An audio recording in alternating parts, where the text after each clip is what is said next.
Good afternoon, everybody. Thank you all for coming over here on a Friday afternoon. We're here really to talk about a very serious subject, and that is the level of violence in our city is at a crisis level. We've had, so far this year, 197 murders compared to 188 last year. And it seems likely that there could be several more before the end of December. This is the most homicides that we've had in St. Louis since 1995. In addition, there have been almost 80 homicides in St. Louis County. There have also been almost 1,000 victims of non-fatal shootings. Tragically, many of these victims will not be able to realize their full potential because of their injuries. Violence increase is happening in major cities across the country: Kansas City, Baltimore, Indianapolis, Philadelphia, Charlotte, their homicides are all also running ahead of last year. This demonstrates the scope of the problem. It does not in any way diminish the seriousness and the very real crisis that we have right here in St. Louis. I think it is apparent to most of us that we are awash in guns. They're being used to settle differences, defend territory, retaliate, take cars, do holdups. And as everyone knows, carjackings are also up from prior years. Some of this increase in carjackings may be as a result of the newer keyless entry system that cars have today. Law enforcement is very, very serious about this violence. Law enforcement is focusing on arresting the most violent offenders, on removing guns from the street. They're focusing on non-fatal shootings and on trying to anticipate groups involved in this activity and maybe even who could be the next victims.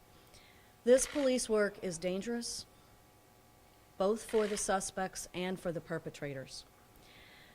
But we also know that we can't arrest our way out of this situation. We can't incarcerate our way out of this situation.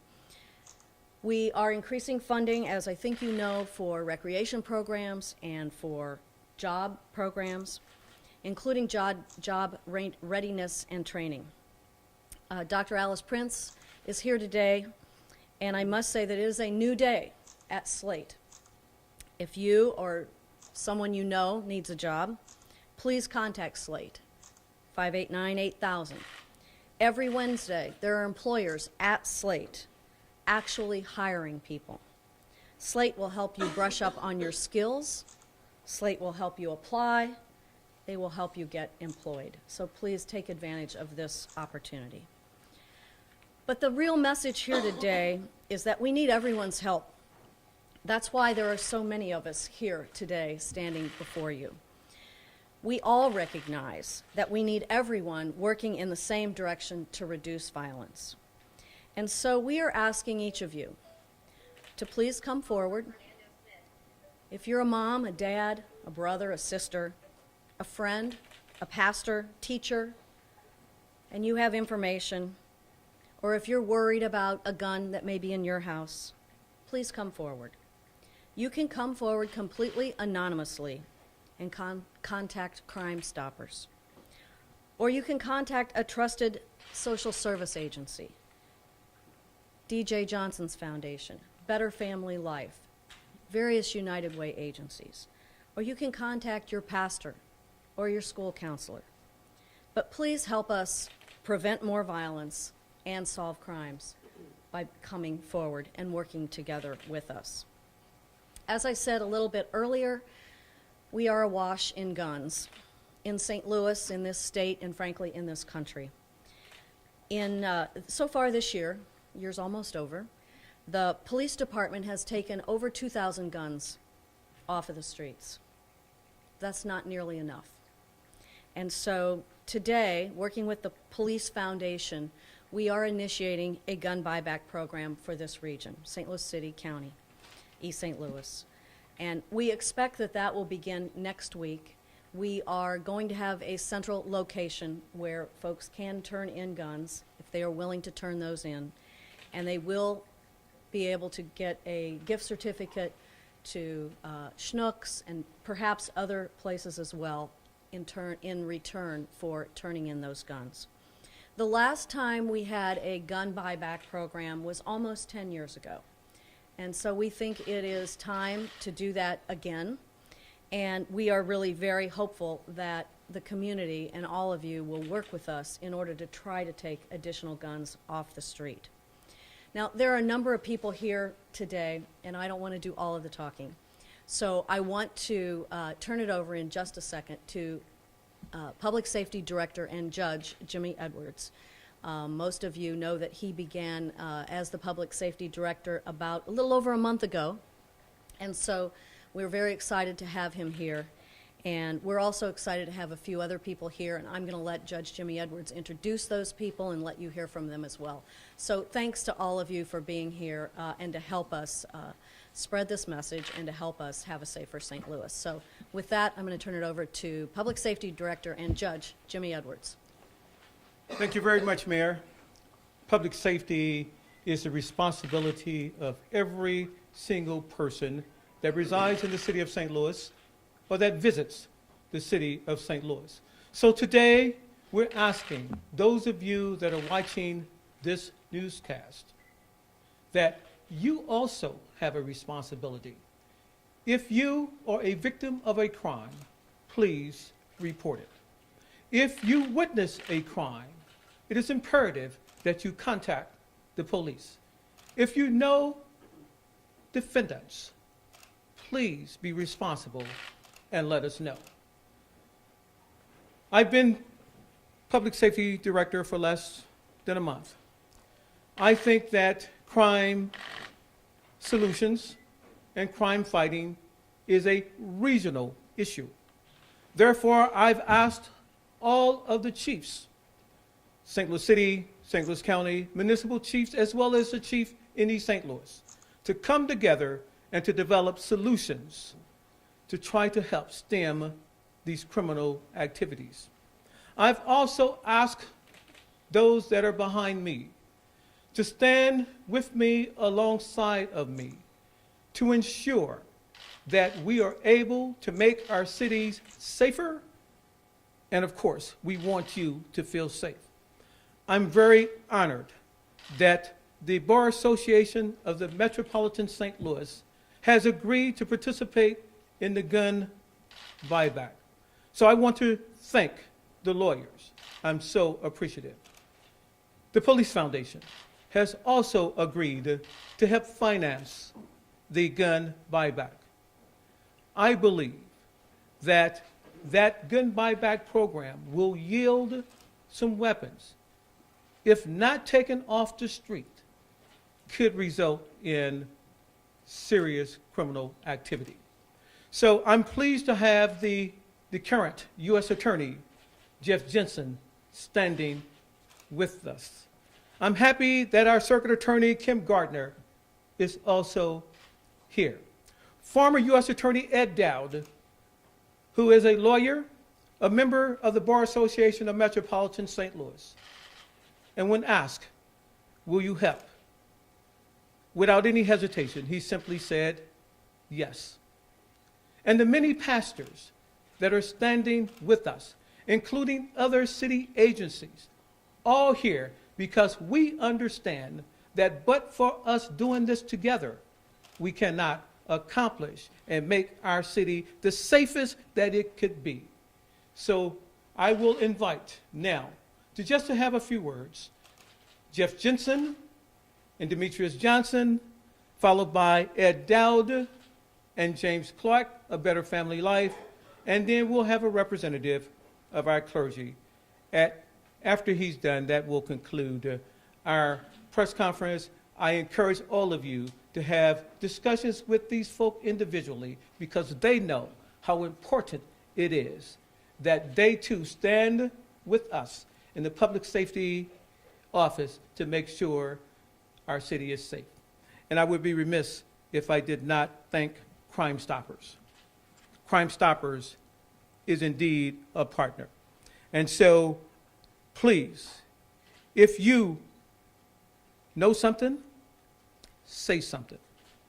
please call Crime Stoppers at 1-866-371-8477. Thank you.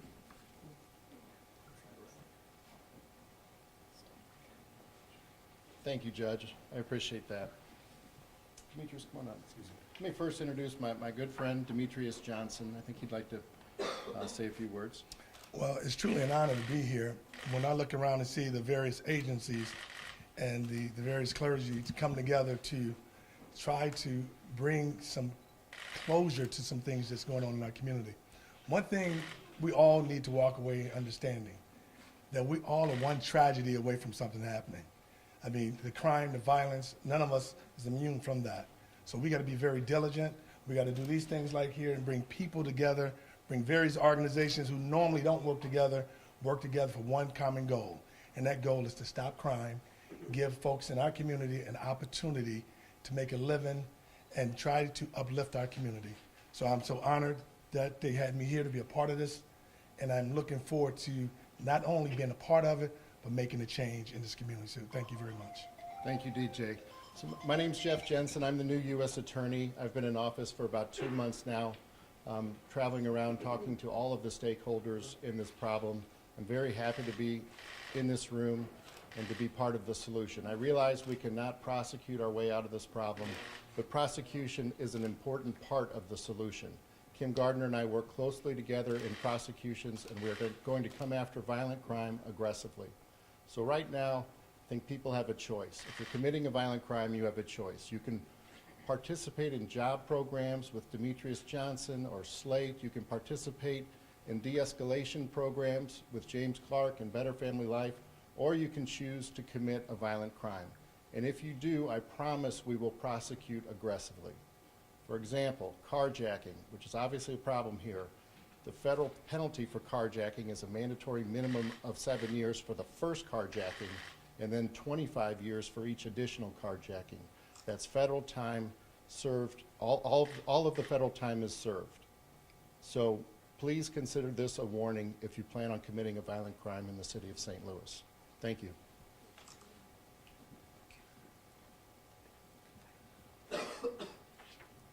Good afternoon. I'm Ed Dowd. I'm the president of the Bar Association of Metropolitan St. Louis, and with me is Zoe Lindsay, the executive director of the Bar Association of Metropolitan St. Louis. And I was the U.S. attorney under Bill Clinton. I know exactly what Jeff's talking about. The federal government can have a huge impact on this, and so can the lawyers of our community. Gun violence is everybody's problem. No matter where you live here, whether it's in West St. Louis County or in North St. Louis or in East St. Louis, it's everybody's problem.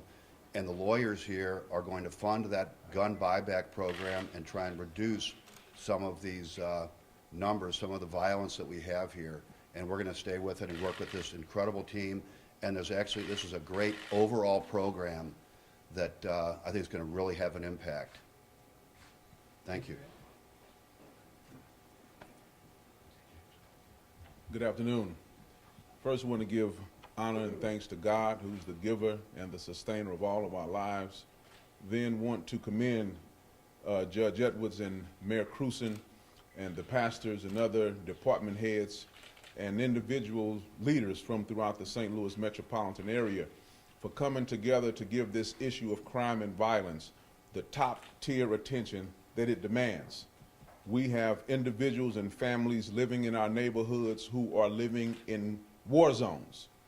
They are being held hostage by individuals, a minute number of individuals whose behavior is bringing St. Louis to her knees.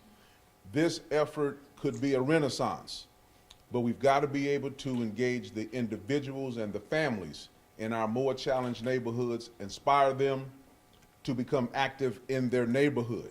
Then we have to bring the resources to bear to help organize neighborhoods, empower families so that we can return St. Louis to the level of a first-class city. Better Family Life, we are committed, and we want to see St. Louis restored to greatness. I was born in the city of St. Louis, raised in the city of St. Louis, but I got to tell you the truth. I don't recognize this city right now. I don't recognize St. Louis right now. The spirit and the environment that we live in now is foreign to me. We're committed to restoring St. Louis, but it's going to take each and every one of us. Thank you very much, and God bless each and every one of you. And before we get to our pastors, First of all, thank you everybody for coming here. I'm Kim Gardner, Circuit Attorney for the City of St. Louis. And what this signifies right now is we have to work together to move our city together. It's about public safety. We hear we cannot arrest our way out of it as well as prosecute, but we have to make people feel comfortable in our communities to come forward, to hold those more serious people accountable for the violence that we hear, that we see, that we all experience. So it's about building trust in the criminal justice system. And that's why this is so important. We have to have a true mission, and the mission is public safety. And I want to support everyone up here to do those things, the mayor, Director of Public Safety, Judge Jimmy Edwards, and the community leaders, but we have to do something different. The definition of insanity is doing the same thing and expecting a different result. Thank you. Pastor, please. Thank you. Mayor, my name is Charles Brown. I'm the president of the Metropolitan Clergy Coalition. It's an honor and a privilege for the Clergy Coalition to be a part of this great effort. This is something new and different in our city. First time that I can remember that the clergy been invited to such a time and situation as this. We know our streets, our city is in danger, crime is running rapidly, and I am appreciative of the fact that the mayor of our city and Judge Edwards are working in a different direction to bring about a change. As the Clergy Coalition and President, we're excited to be a part of it, and we want to make sure that whatever we can do, we're excited about doing and willing to work with the city. I do say this, that there are things that needs to be done. And so however we can, talking to the people in our neighborhoods and around our churches, that's a part, that's what we do. As clergy, we are in the neighborhoods. We are talking to the people. We're in the areas where a lot of this stuff is going. And so we try to meet with these gang leaders and people to let them know that we care and we're concerned. And so I thank Mayor Krewson and I thank Judge Edwards for inviting us down for this particular situation and all that's transpiring today. Thank you. Thank you very much, Pastor. Before we end, I just want to really thank our mayor for strong leadership with respect to these issues of public safety and policing. I want to thank all of those that have come out to support us. And of course, I want to thank you, our citizens, our great citizens, for helping us restore the trust and the safety that we all want in our city. That will conclude our press conference. Thank you very much. Thank you all for being here, and if I could just say thanks to everybody who's standing up here with us today. I mean, this is the only way, the only successful way for us to move forward is to move forward together. Thank you all. Can you answer a couple of questions? Where do the guns come from? Can you say that? I'm sorry? Where do all the guns come from that are on the street? Many are stolen. There are other people here perhaps better to answer that question. Maybe Chief O'Toole. You know, a number of the guns are stolen. I can tell you that we know that cars are broken into throughout the area, not just in the city, and often because of our the concealed carry in Missouri, there are often guns that are left in those cars. So a number of these firearms are left in the cars. Just recently, there's been some of the gun shops in St. Louis County that have been burglarized, as well as Jefferson County. The gun last week that we took off in one case, it was a stolen assault rifle. So, and then of course we know through the Bureau of Alcohol, Tobacco and Firearms that there are those cases where individuals go in and buy guns and then give them to their friends and so forth. And so those guns all come through different means like that. Is there a way to ensure that the gun buyback is going for those guns and not just the old rusty ones that you might have that grandpa gave you years ago and you don't know what else to do with? Well, actually, Yeah, that's thank you very much. That's a very great question. I'm very concerned about not purchasing guns coming from pawn shops. I'm concerned that we will not, and I can assure you that we will not purchase guns coming from outstate Missouri places like Saxton, Missouri, Prairieville, Missouri. So we're very interested in purchasing and locating those guns that are regional, those guns that are found in the city of St. Louis County, East St. Louis. And so we'll be very careful that we don't fall into the trap, if you will, of purchasing guns that are not necessarily or could be used in crime.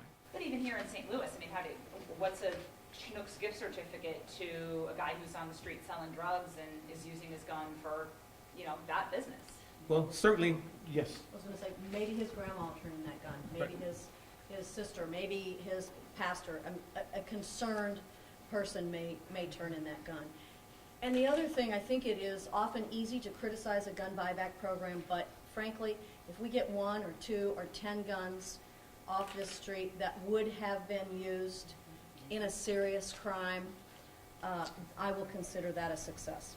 Mayor, you mentioned that there's been a decade since we've had such a program. 2008, I think, was the year. How effective was it? Can you talk about why, was that part of your decision? I wasn't here then, but I understand there were 1,000 guns in a day. Yes. Or a weekend, so Right. there were a lot of guns that were redeemed during that period of time. And we think that, this situation that we're in, there is not one thing that we can do that'll solve this. We have to do a lot of different things on a lot of different levels, and gun buyback is just one of those things. Can you also speak about the police chief? What progress have you made? What's the next steps now? I think because it's been in the media a lot, that next week we're interviewing candidates for police chief. Is the Police Foundation funding this entire initiative, and if not, how much are you planning on spending on this? We, as a city, as a government, we don't intend to spend any money on this gun buyback. You heard that the Bar Association of Metropolitan St. Louis and the lawyers have stepped up to take on this awesome task of funding that. And so, lawyers are really good people. Have you heard me say that before? I like lawyers, and lawyers tend to like me. So I'm very appreciative. But I just want to pivot back to a very, very good question. This gun buyback is targeted to good people. I'm trying to reach good people that are willing to turn in guns that are perhaps in their homes unlawfully. Good people like neighbors that have seen children walking the street with guns. I don't expect the criminals and the crooks to come in here and bring me a gun. I do expect, however, that the good people will tell us where the guns are. Do you plan on running those guns and seeing if they've been involved in any crimes? Well, I think necessarily that any gun that comes to us will be anonymous. Our interest is not to identify people, but it would be less than prudent, or it wouldn't make sense if we didn't run a gun to determine whether there was a crime on it. So it just makes sense to do that, but we're not looking to arrest folk. My message is simple.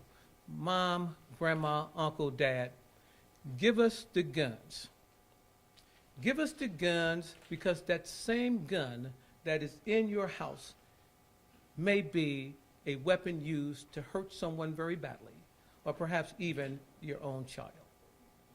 This is, for anyone who's been in St. Louis for a while, sounds very similar to what gets posed every year when homicides are up. We're working together, we have to work together. What's different now? Well, I don't think you've heard that posed certainly from this office, and I can't speak to what might have happened 3, 4, 5, 10 years ago. But most of the people that are here today have said that they have not been here before and invited to participate in this effort to really bring our community together. I think everyone is hurting as a result of this situation, and certainly every victim, whether it's a homicide victim or a victim who is injured, they have family members. They have 10, 20, 30 family members who are all impacted by this crime. So we're asking for everyone to come together. Thank you all very much. Thank you.